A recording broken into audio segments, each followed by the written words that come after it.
on their heartbreak for Sonia Massey's family and loved ones as they face this unthinkable and senseless loss. They've also been clear that all of us as Americans, regardless of who we are or where we live, should be able to do so without fearing for our lives.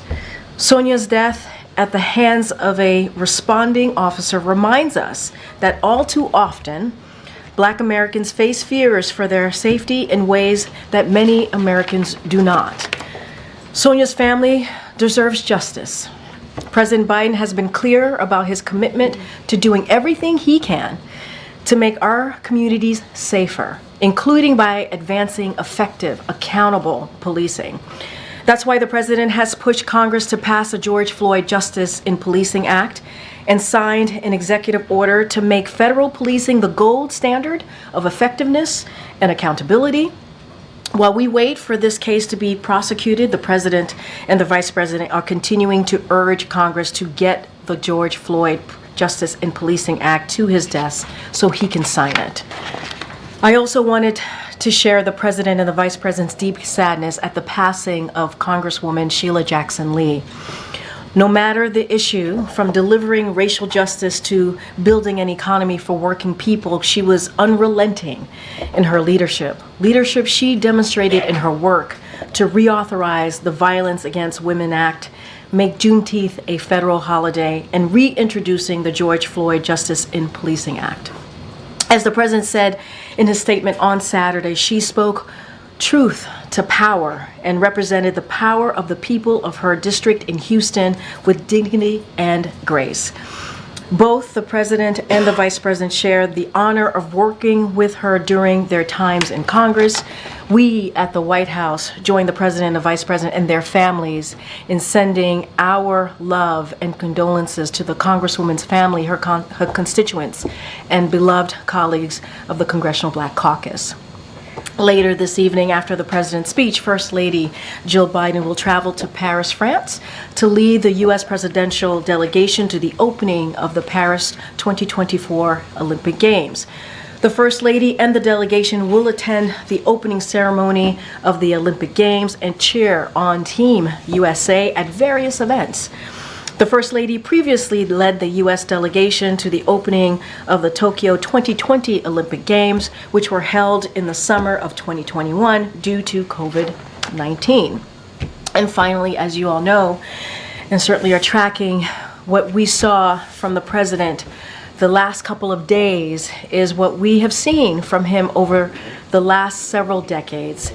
Human decency, patriotism, a good man who puts the American people ahead of himself. As the president said in his letter this past Sunday, it has been the greatest honor of my life to serve as your president. And while it has been my intention to seek re-election, I believe it is in the best interest of my party and the country for me to stand down and to focus solely on fulfilling my duties as president for the remainder of my term. As a member of his team and as an American, I am proud of this president's record. He's accomplished more in nearly one term than most presidents have in 2 terms. The president remains focused on fighting for the American people and building on the historic progress his administration has made. He's focused on growing the middle class instead of delivering big giveaways to corporations and the ultra-wealthy. Fighting to lower costs for families instead of raising them by threatening to cut critical programs like Social Security. Fighting for a fairer tax system instead of championing a $2 trillion tax bill that overwhelmingly benefited the ultra-wealthy. Making healthcare more accessible and more affordable instead of working to eliminate the Affordable Care Act. Strengthening and growing NATO, not eliminating it. And fighting for our reproductive freedom, not working to take it away. You will hear directly from President Biden when he addresses the nation tonight at 8 p.m. Eastern Standard Time. Tonight, the president will discuss his historic decision to put the country above all else and about the inflection point we face as a country in this moment. This is one of those rare moments in history when the decisions we make will now will determine the future of our nation. America must choose between moving forward or backward, between hope and hate, between unity and division. He signed historic, monumental pieces of legislation into law and has worked across party lines to get a lot of them done. From jumpstarting a historic economic recovery to the largest investment in clean energy and climate action, gun safety, and more. The president is proud to have delivered these historic results for the American people, and he's going to use the remainder of his term to build on this progress for the future with the enduring faith he has in our nation. And so, therefore, I encourage all Americans to tune in tonight to hear directly from the president. Zeke? Thanks, Karine. The president believes that it's best for the country that he not be in the Oval Office for another 4 years. How can you assure the American people that he's up to be in the office for the next 6 months? Well, first I would say is that, and I've heard these suggestions out there. This is not an answer to you. This is an answer to the suggestions that I've had. I've heard about him resigning from office. We believe, and any suggestion of that note is ridiculous. It is not what we believe. The president, I just laid out what the president has been able to do in almost 4 years, and it's been successful. He's been able to do more, again, than any president has been able to do in 2 terms. He's been able to do that more in 1 term. And he wants to finish the job that he started and delivering more historic results for the American people. And look, he didn't step down from campaigning or from running because he didn't believe he can serve in a 2nd term. That is not why. And what I would say, as I just finished my opening, I would say tune in. Tune into what he has to say tonight, and he will lay that out for you all and the American people as to why he made that decision. So you're saying he believes that he's capable of serving another 4 years, but he just doesn't believe that he can win another 4 years? I will let the president speak for himself. And so today, the president believes that he is fully capable of serving in the office that he currently has now and for the next 4.5 years if he wanted to. Absolutely. And let me just quote from what he said on Sunday in his letter. He said, "It is in the best interest of my party and the country for me to stand down and to focus solely on fulfilling my duties as president for the remainder of my term." And what the decision that he made on Sunday was about putting country first, was about his party, and was about the American people.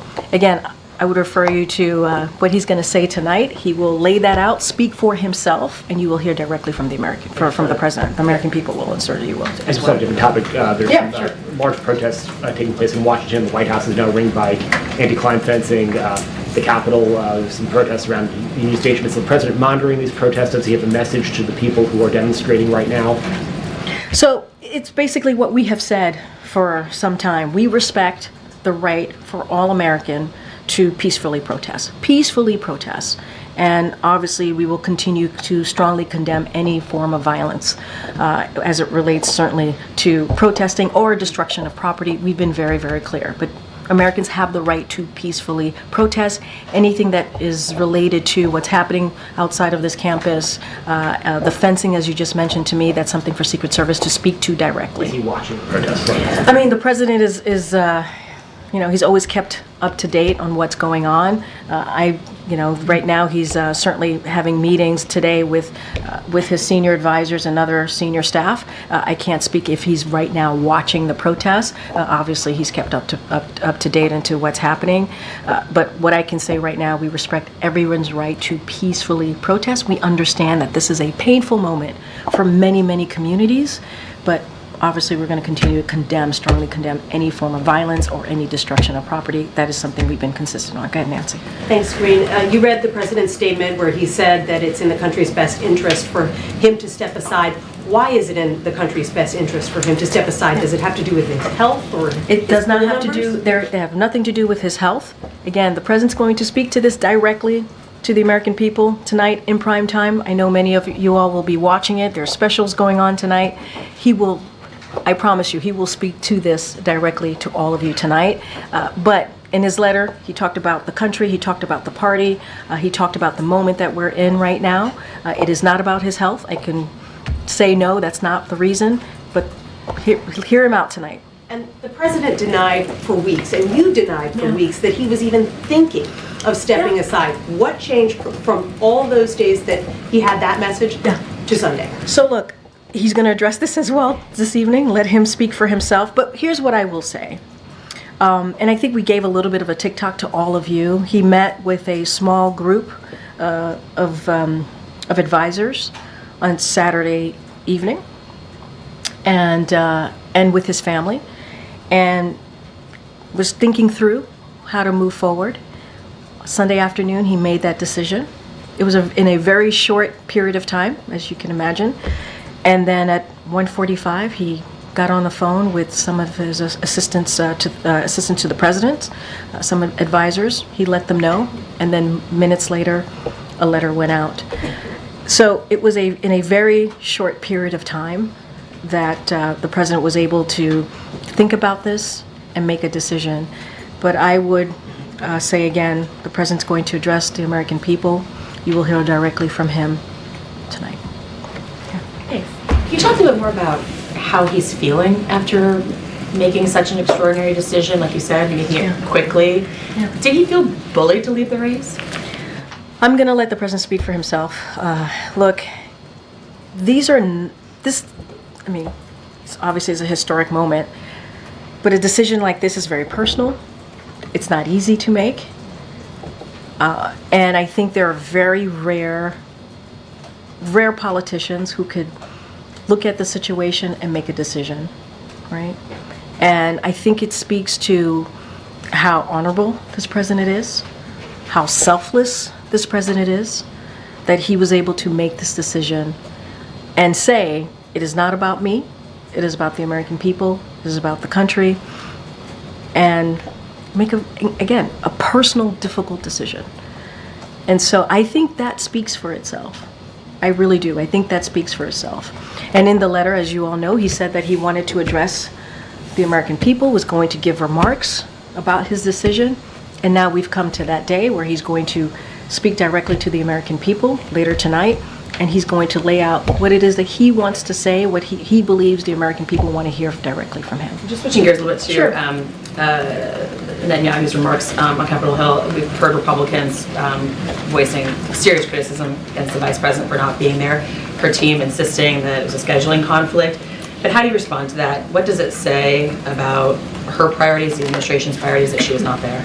So let me just first say that the Vice President has been unwavering in her commitment to security of Israel. As you know, she's been a partner with this president for the past 4 years, not just domestic issues, but obviously also foreign policy issues. She's going to meet with the Prime Minister, Bibi Netanyahu, when he's here.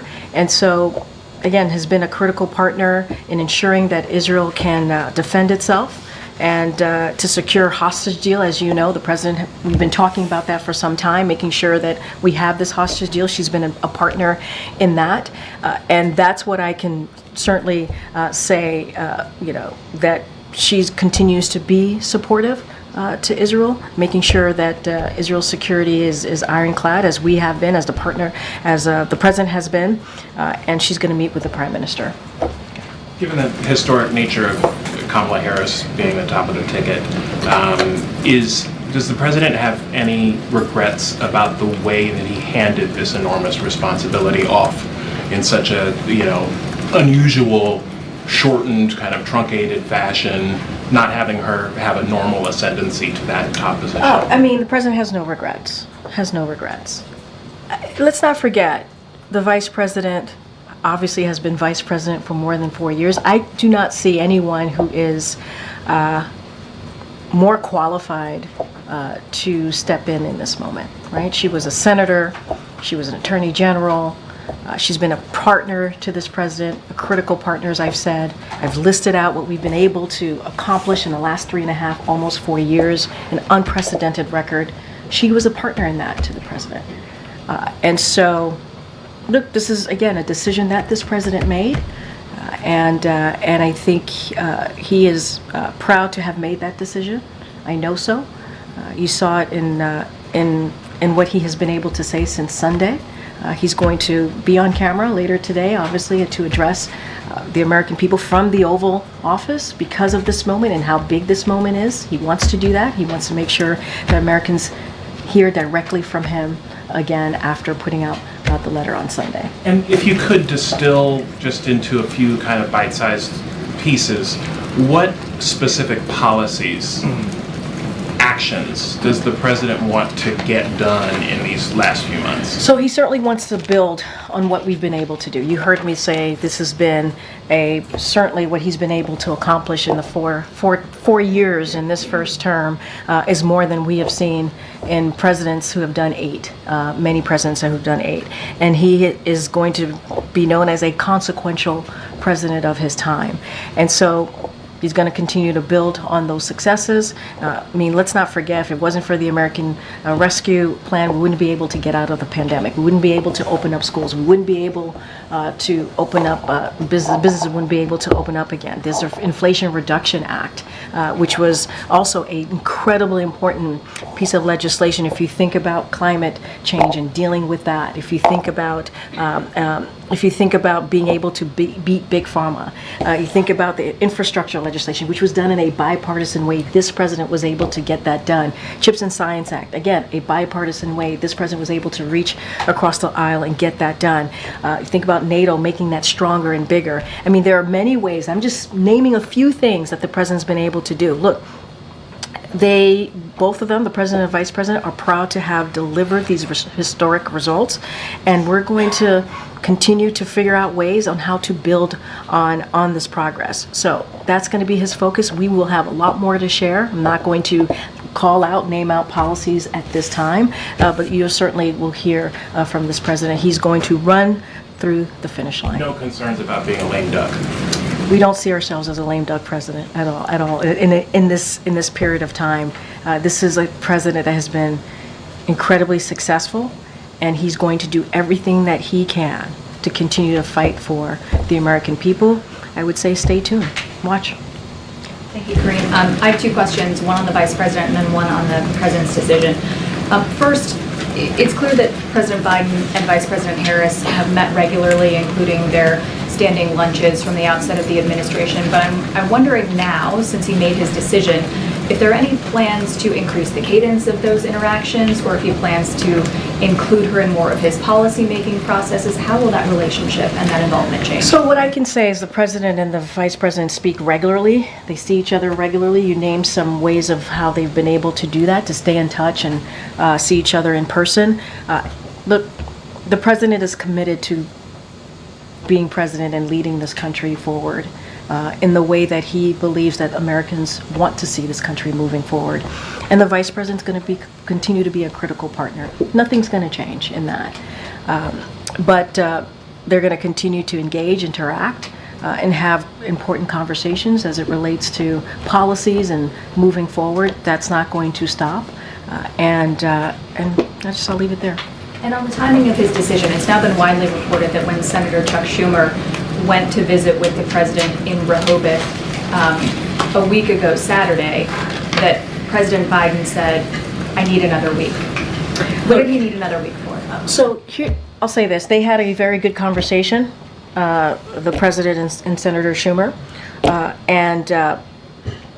I'm not going to go into their private conversation. I'm not going to go into particulars, but it was a good conversation. You said it was a very short time frame in which the president was in making that advised decision, right? When he started thinking about it and making that decision, it started Saturday evening, and on Sunday afternoon, he made his But decision. it sounds like he was presented with data a week prior.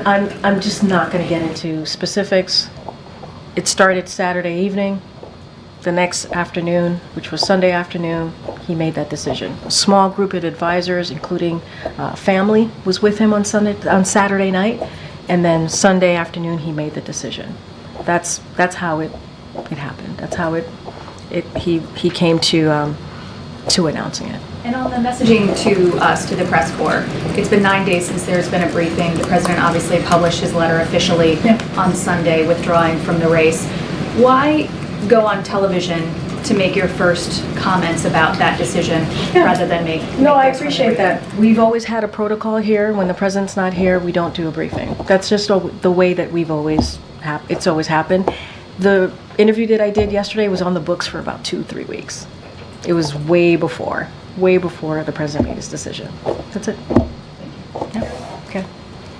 Did the president exit the race because he didn't think he could defeat Donald Trump in November? I'm not going to get into specific details of his thoughts. I would say tune in to tonight when he speaks directly to the American people. You'll hear what he thinks about this, his decision. He said in his letter that he wanted to address the American people about this decision that he made on Sunday. I would tune into that, and you'll hear directly from him. And also similar to some of the questions my colleagues have asked for weeks, people from this podium and other top spokespeople for the president were adamant that there was no way he was dropping out. Yeah. Just in terms of credibility moving forward, I'm curious if you guys could just address that. I mean, I kind of addressed it a couple times of the president's decision making. When folks from my team, from folks from this White House said that he wasn't going to drop out or he was not planning to drop out, that's where we were. That's where we were in that time. That is the guidance that we had. I mean, it's not about you guys not receiving the proper guidance. Tyler, on Saturday night, he met with a small group of advisors and his family, and that's when the decision started. Sunday afternoon, he made the final decision. That's where we were. And we've talked about this. This was a dynamic situation. It was. This is a historic moment. You have to, that is true. And it was for the president to come to that decision. When we told you all that the president, you heard from the president, he's not going to drop out. And he actually addressed it himself, not just us. There were multiple events, multiple opportunities where the president said he's in it. So you heard directly from him multiple times after the debate. You know, the president, again, met with a small group of advisors on Saturday. Sunday, he made his final decision. That's how it worked. That's how it happened. We'll get a better sense from him about what went into that decision-making process. I would tune in tonight. I would let the president speak for himself in this moment. Okay. Given the level of support the vice president has received from lawmakers, other Democrats, donors, the party in general, has the president expressed any sentiment that maybe he should have made his decision sooner and given her a longer timeline? What I will say is this was a difficult decision to make, a personal decision to make, and the president made it. And I will leave it as that. Has he given any advice at this point to the vice president in her process of picking a running mate? They speak regularly. They speak often. Obviously, they've spoken a couple of times. And I'm not going to get into their private discussions. Okay. Vice President or her staff going to be more closely involved in the day-to-day operations of the administration, given that she's now the... I kind of got this question moments ago. Nothing more to add where the Vice President's been a critical partner. She's been played an important role to a lot of decisions that have been made in the past 3.5 years. That's not going to change. And the President has always obviously appreciated her policy savvy, her ideas, her thoughts, and that's going to continue. And More of a say now? look, the President is still President. You know, he's still very much Commander-in-Chief. He's still very much the President of the United States, and he's still very much going to lead this country in the direction that he believes is right, is the right way to do it. So that doesn't change. That's not going to change. And just make sure I understood your answer earlier. They have spoken about the VP selection specifically, or the... Oh, the VP selection, that is something, obviously, I can't speak to. The campaign side could speak to. What I can say is, I heard the question as giving advice to the Vice President in any way, right? They've spoken many times. I'm just not going to get into private conversation. The VP pick specifically, anything related to that, obviously the campaign can speak to that more if you want more details. But Vice President Harris won't have extra staff in meetings that wouldn't normally be there for some sort of overlap transition. I would say that nothing is going to change. The President is the President of the United States. He's going to continue to lead this administration the way that he sees fit. They are partners. They are partners. They have been. She's been, again, a critical partner in some of the big piece items that we've been able to get done on behalf of this country. Obviously, she's going to play a role as she has done in the past. Did you watch the Prime Minister's speech? That just ended not too long after I came out here. I have not talked to the president about this, if he was able to catch some of the Prime Minister's speech. Obviously, they're going to, as you know, they're going to be meeting here at the White House. Prime Minister Bibi Netanyahu and the president is going to be meeting here tomorrow. Thanks, Karine. This was a White House that was operating obviously with an eye towards the next 6 months, but also thinking it might have 4 more years to serve as well. I know it's early, but can you talk through whether there's been any sort of new direction about how this White House will operate, given that you only have this short amount of time left? And obviously the president was also balancing a re-election campaign at the same time. Does this free him up? Are there considerations being given to what else he might be able to do that he might not have done? So, don't have any policy announcements to make at this time. The president is going to continue to do what he has set out to do for the next several months, even while he was indeed running for re-election, which is pretty consistent, building on the accomplishment that he's been able to get done. That's going to be really important. He's going to look at this remainder of his term, and there's going to be important issues that he wants to get done. Don't have anything right now to lay out, but we want to continue to build on those accomplishments. We've gotten a lot of things done, whether it's healthcare, whether it's the economy, whether it's manufacturing, right? We want to continue to build on that. And so the president is determined. He is determined to get that done. One of the first major initiatives that the president asked the vice president to lead was to oversee the diplomatic work with Central American countries as it relates to flows of migration. The House Rules Committee yesterday approved a resolution that will go to a vote of the full House, strongly condemning the Biden administration and its border czar, the vice president, for failure to secure the border. Do you have a response to that? And how would the president characterize what he views as the vice president's accomplishments in terms of overseeing that portfolio? I mean, look, as we speak, you have congressional Republicans. They continue with their month-long blockade of critical resources that we need for the border, whether it's ICE, Border Patrol, and this is what they've been doing. This is what they've been doing. Let's not forget the bipartisan, a really tough, important bipartisan piece of legislation or a deal that came out of the Senate that we were able to get done, and they got in their own way. They got in their own way because they listened to the former president, because they thought it would help Joe Biden. So they continue to block critical resources. That's what they have done for the past 3.5 years. The president is looking for ways to fund security funding to get to the border, right? And he's done that in a record way. And so we're going to continue to fight to make sure that the Border Patrol agents get what they need and get more personnel, thousands of new personnel at the border. That's what we're going to do. The president announced new decisive executive orders to secure the border on lawful crossings have dropped by more than 50%. And that's the president acting without Congress by 50%. They are now lowered at this point than they were in 2019 and lower than when the former president left office. And the president's doing that on his own.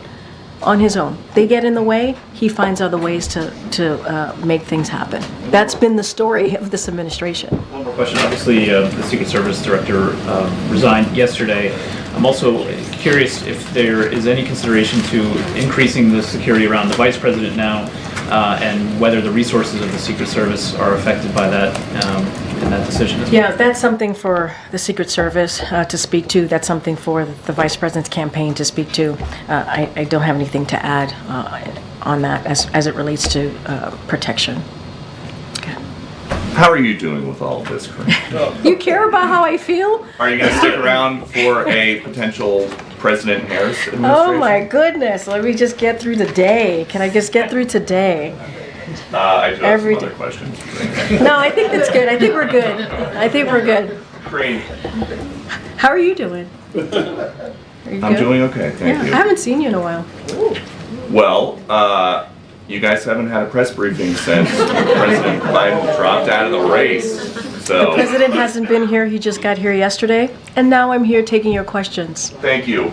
And I've taken about 3 or 4 at this point from you alone. Well, it would seem that people in this White House knew that President Biden was slipping. And it was hidden from the American people. So who ordered White House officials to cover up a declining president? I know that is a narrative that you love and Wait, no, wait, 10 days. hold on. He did a press conference Hold at on. NATO. I'm in it. There's all these things that I Hold need on. to finish. And then 10 days later, I'm dropping out. Okay, wait, okay, you're asking me like multiple questions here. Wait. First of all, there's been no cover-up. Want to be very clear about that. I know that's the narrative that you all want. Wait, no, you can't. Well, Okay. I've been with President Biden for 5 Are years. you going to let me answer the question? Would you at least admit that the debate was not just a bad night? wait, can I answer the question? Yes. All right, are you sure? Yes. Okay. To your first question, it is not a cover-up. I know that is the narrative that you all want. It is not. I'm going to say this again, and you're going to hear directly from the president. I hope you listen tonight.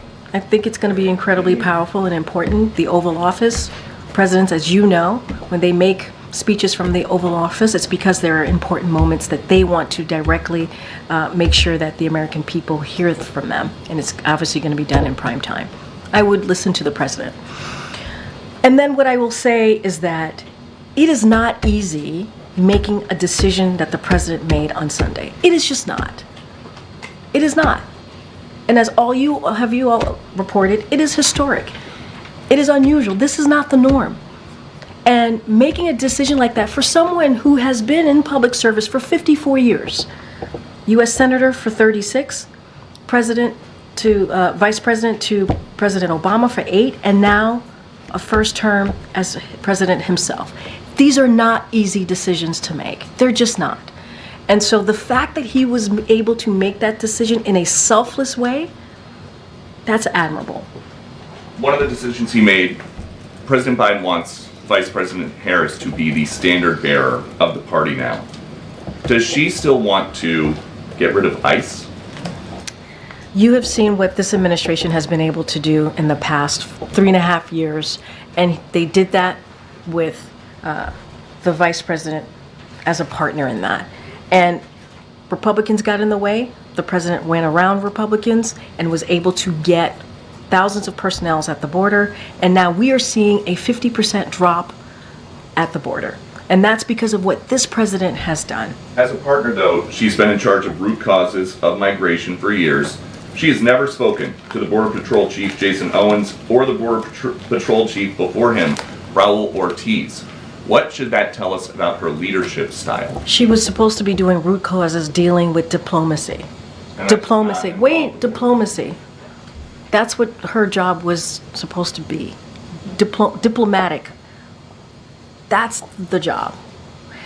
And I understand that you're asking these questions, but we should also look at congressional Republicans who got in the way, literally got in the way of everything that this president was trying to do to deal with the border. They got in the way.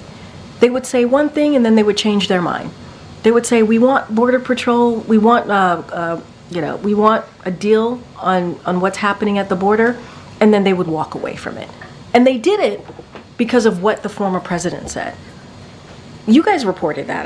That's not coming from me. Some of your colleagues reported that the former president said, let's not move forward with this proposal because it's going to help Joe Biden. I mean, that's also the reality. You got to talk about both sides here.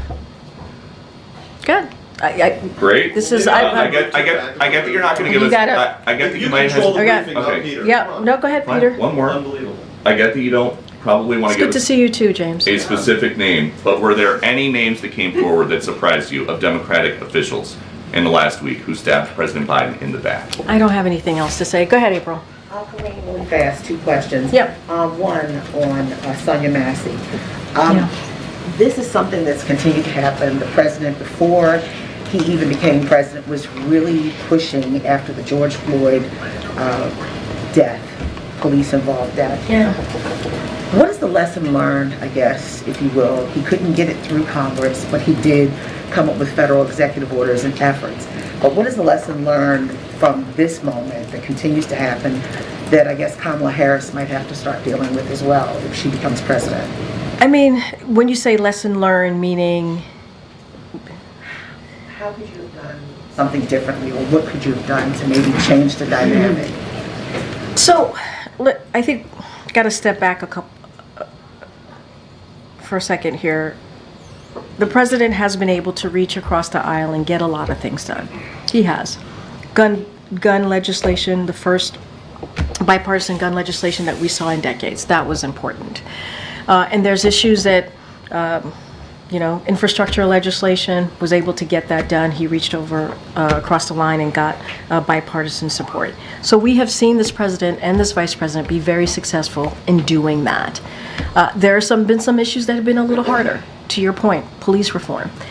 And what the president did was when that wasn't able to get done in a bipartisan way in Congress, he took an executive order to deal with it on the federal law enforcement level. And that was a step that he was able to take. And he's going to continue. It doesn't stop. You heard me mention the George Floyd Justice and Policing Act probably twice or three times at the top, because it's important to use our platform, to use this podium, to continue to call for what we believe is right. There's always going to be lessons in how people govern and decisions that we made here, but there's also been a lot of success. And when action wasn't happening in Congress, the president took action. The president took action. So as you said, you mentioned this at the top, emphasizing this heinous death and how it happened. But is this something that the president hopes? I mean, it was one of his passion projects. In 2020, for yes. sure. Absolutely. Does the president hope that if Kamala Harris becomes president of the United States, that she could champion this and that she could get what he couldn't get done? Absolutely. For sure. Absolutely. This is an important issue for this president. He's going to do everything that he can, with the rest of his term to get this done. He's still going to work on this. It doesn't stop. Go ahead, Michael. Thanks, Karine. A few days before the president announced his withdrawal from the race, he said that he was going to be rolling out proposals for Supreme Court reform. Is he still committed to that? Look, the president believes that when you hold a high office, you should be held by a certain ethics and transparency. That's something that the president believes, and so he certainly will continue to do everything that he can. I don't have any policy announcements to make at this moment today in front of you, but once we certainly will share that. And just secondly, has the president spoken with former President Obama since making the decision? No calls to read out. Okay. Thank you. I have a foreign policy related question. President Biden will be one of the few sitting presidents since the establishment of U.S.-China relations not to visit China during his tenure. Could you please explain the reasoning behind this decision? Isn't this a missed opportunity? So, you heard from the National Security Advisor himself many times when we've talked about our relationship with China. It's been very deliberate in our strategy and our approach to our relationship with China. Very deliberate. And as you've heard us say many, many times, again, I mentioned the National Security Advisor, Jake Sullivan, we're pursuing competition without conflict. That has been our goal from day one of this administration. The president, as you know, met in a bilateral fashion with President Xi just last November, as you know, in California, with that goal in mind. Again, we want competition without conflict.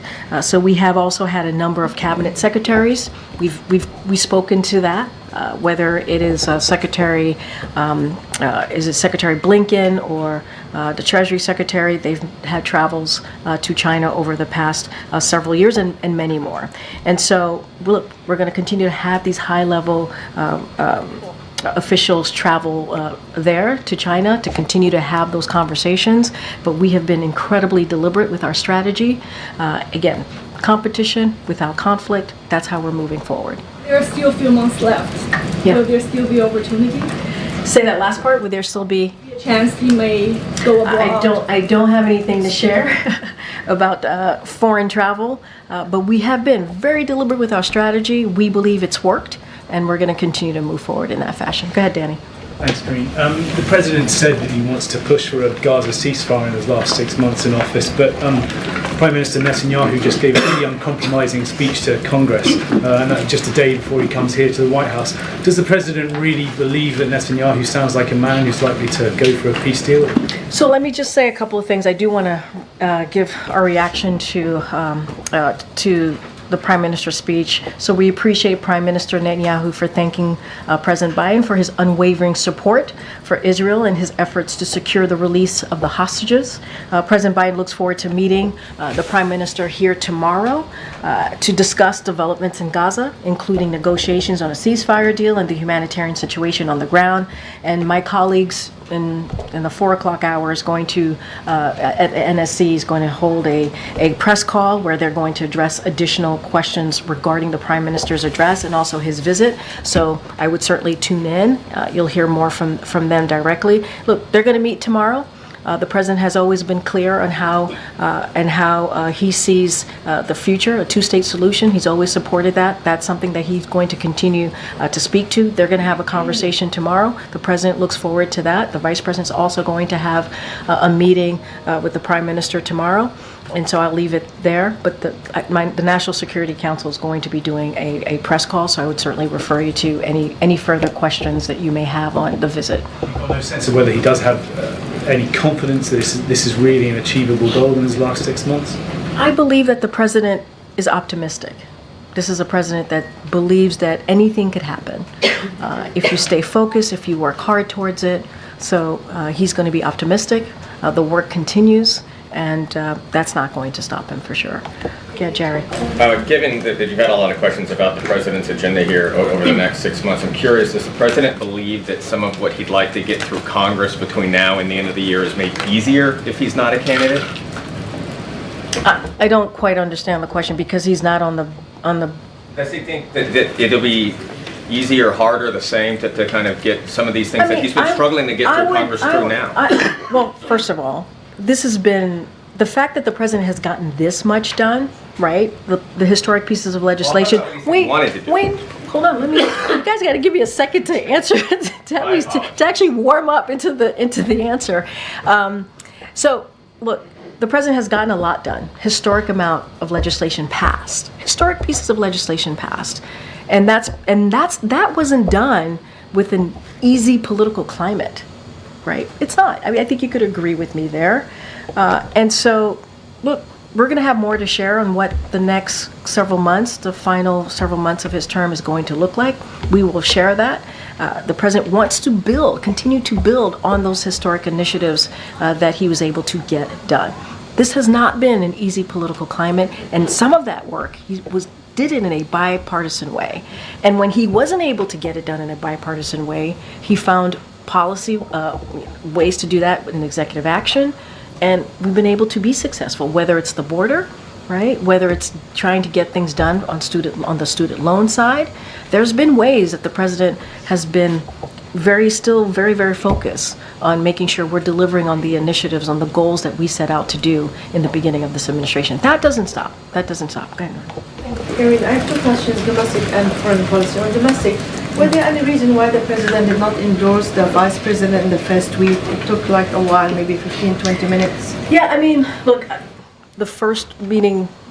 The first tweet was he withdrawing from the race, but he did not say clearly that he is endorsing her. From the letter to the letter that he sent. To the tweet. Yeah. There was a half hour. It was 30 minutes. Because there was a 30 minutes? You're questioning a 30-minute window? Because no, I'm not questioning, I'm just asking if there was a reason. I mean, look, he put out a letter to the American people about a decision that he had made. That deserved a standalone letter, I believe, right? A decision, an important historic decision. He wanted to do that and speak directly to the American people. That's why he did the letter. And then obviously 30 minutes later, you got the endorsement. That's not a significant amount, but it's not a significant amount of time. I think if you look at the letter, you see that he was truly trying to lay down the decision, a very weighty decision, and he wanted to say that directly to the American people. Fair enough, you explain it now. Thank you for approving that answer. Second question on foreign policy, just to follow up on Sure. this question. What message does the administration send to the world when we see the White House is barricaded in anticipation of Prime Minister Netanyahu's visit here? Considering that the ICC found a reasonable ground to indict him as a war criminal, and 70% of Israelis want him to step down. So look, I can't speak to Israelis. That's I'm not going to speak to domestic politics. I think we've been very clear on our feelings about ICC and their recommendation, something that we do not agree on. We've been very clear about that. Look, when it comes to what we're seeing outside, as you said, the barricades and such, that's something for Secret Service to speak to. They can speak to why they feel that it's needed. That is not for me to speak to. But it doesn't change the fact that we believe in the right for all Americans to peacefully protest. That is something that we've always been very clear about. It is the right of all Americans to peacefully protest. And we understand that this is an incredibly painful moment for many communities, and we respect that. And also, in that same vein, we're going to strongly condemn any type of violence or destruction of property. That is something that we've been very clear about as well. But peacefully protest, that's something that we support. I can't speak to, there's reasons why the Secret Service is deciding to do that. That is for them to speak to directly. Okay. Okay, Raquel. Hi, thank you, Karine, very much. Karine, you were saying how difficult was this decision for President Biden. What is his mood since he took this decision? And what will be the tone of the address tonight? Also, what did he decide to do from the Oval Office? I wonder if he's going to do any campaigning from... So a couple of things. Look, I saw the president not too long ago, a couple hours ago. He's determined. He's in good spirits. He wants to speak directly to the American people tonight. That is his focus. He is doing it from the Oval Office because, as many of you all reported, and we agree with all of you, this is an important moment. This is a historic moment. And this decision was a big decision, was an important decision. And Oval Offices are used for moments that, I would say, moments like these that are historic. So he wants to do it from the Oval. He's going to do it in prime time. He's going to speak directly to the American people. I would say, again, tune in. You'll hear from what he has to say. And I think it's going to be important. I think it's going to be important. Can we expect that he's going to ask people to vote for Harris from the Oval or doing any kind of campaign? It's going to be a speech, we believe, that is going to be important for the American people to hear directly from this president in this moment, in this historic moment. And I'm not going to get into details, get into specifics. I've said this many times from here, I'm not going to get ahead of the president. This is his opportunity to explain that decision and for the Americans people to listen in. So I know I got to go. Go ahead. Thanks so much, Queen. Can you give us any more color about the preparation for the speech? Who's been helping the president write it? If he's been using anybody as a sounding board? I'm not going to go into details. Obviously, this is a speech that the president's very deeply involved in. You don't use the Oval Office often. You use it for incredibly important moments. And that's what you're going to hear tonight. I'm just not going to get into specifics as to how the president is preparing. I will say this, obviously his senior advisors are always heavily involved. And this is a president that's taking this very seriously, very focused, like he does with any other speech. And so, tune in. And can you say whether or not you'd be willing to have the president's doctor come to the podium, particularly given that the president does intend to serve out his term, and there have been a number of questions about, his fitness for office. Some of those questions could be settled if perhaps there's his doctor would come to the podium, or if more medical records could be released. You heard from the president's doctor, I believe, every day that he had COVID. He gave his assessment of what was going on, what was happening. There was a memo that was sent out to all of you. Obviously, the memo was given to me, and we shared it publicly. I don't have anything else. And you've heard me say this many times, there was an extensive medical evaluation that was done, physical that was done in February. You all have that. I just don't have anything else to share from here. All right, thanks everybody. I'll be back tomorrow.